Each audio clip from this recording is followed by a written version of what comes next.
Greetings, this is Mushtaq Memon, Professor Emeritus from Washington State University. This is our second video on pain in dogs. The first one was more observations and what to make a note of it. And now the second one is this one on managing pain in dogs, conventional and integrative approaches.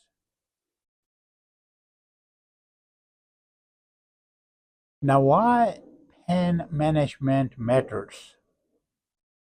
Pain reduces quality of life and slows healing. Chronic pain results in behavior changes, sleep issues, and decreased mobility. Every dog deserves comfort. Relief is possible. Now, there are conventional veterinary options. Number one is the medication of non-steroidal anti-inflammatory drugs, or is called NSAIDs. So these are the pain killer or pain management drugs. Like a good example would be aspirin, that we take aspirin to reduce our pain or headaches. In the same way, there are so many different NSAIDs which a veterinarian can use. And then I think the big thing is that we need to make sure that the underlying causes, if there are any, they need to be treated first. For example, if there's a dental problem, that needs to be taken care of it, or if there was any surgical complications and animal is in pain, that needs to be taken care of. So after that, then we have quite a few different ways that we can eliminate the pain. One common one is the rehabilitation of the animal, and then physiotherapies, weight management, joint support. There's so many different ways that we can control and manage the pain. Now, the integrative treatment approach is that you have Western medications and then you combine with complementary medicines at the same time. So that creates quite a nice combination to make sure that animal gets benefit of both conventional as well as complementary therapies. So really the goal here is to restore functional balance so that you can support the natural healing of the body. I think that is the goal. So there are quite a few different ways that we could do that. In this picture you see on your left hand side, on the top is an older dog which was in pain, and so our clinician decided to give him underwater treadmill exercise. As you can see, our technician is trying to help this dog to walk in on the platform in underwater treadmill.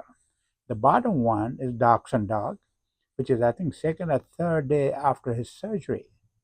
So our technician is trying to support him and make him walk. So these are some of the typical rehabilitation techniques which are used.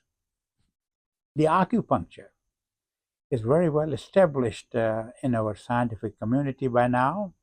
The indications could be arthritis, back and neck pain, post-surgical recovery, neurological pain.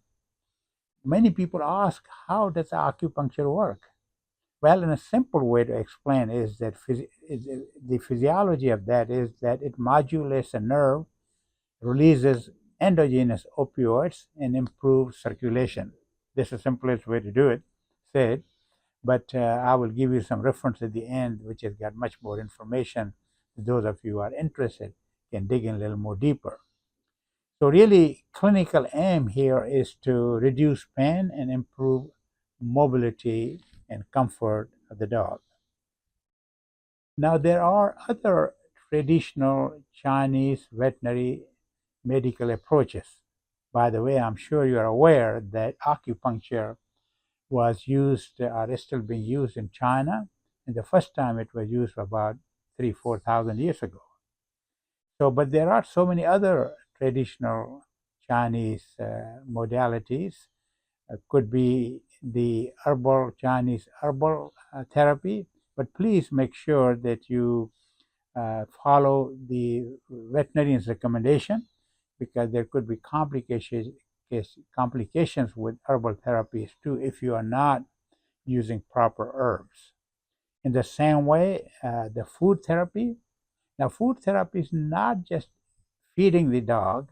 I think it goes beyond that, which what we call integrative nutrition therapy. We want to see what does individual dogs need, and then kind of tailor make nutrition or food therapy for their dog.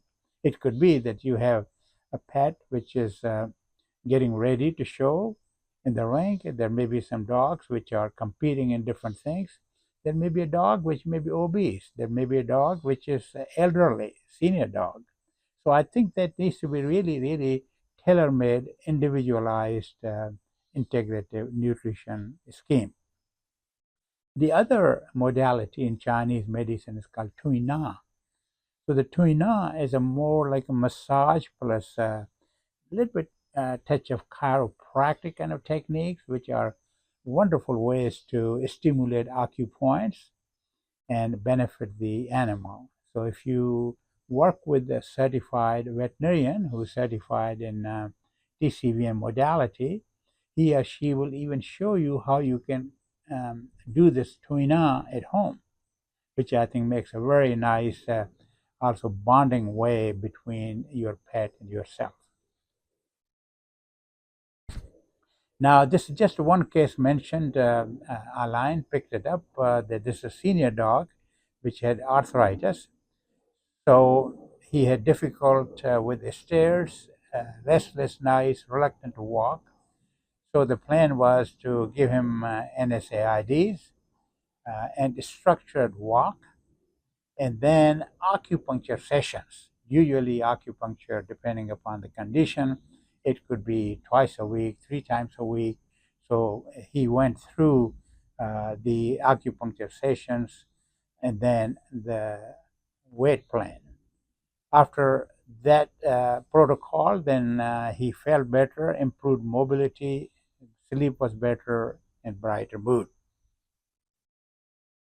So I was mentioning to you for additional information. I don't mean to advertise my book here, but just I think it's a very comprehensive source for integrative veterinary medicine. The only book published about a year and a half ago. So you're welcome to look into that, which has got all the different things which we talked about. And so until next time, I wish you well. Bye bye.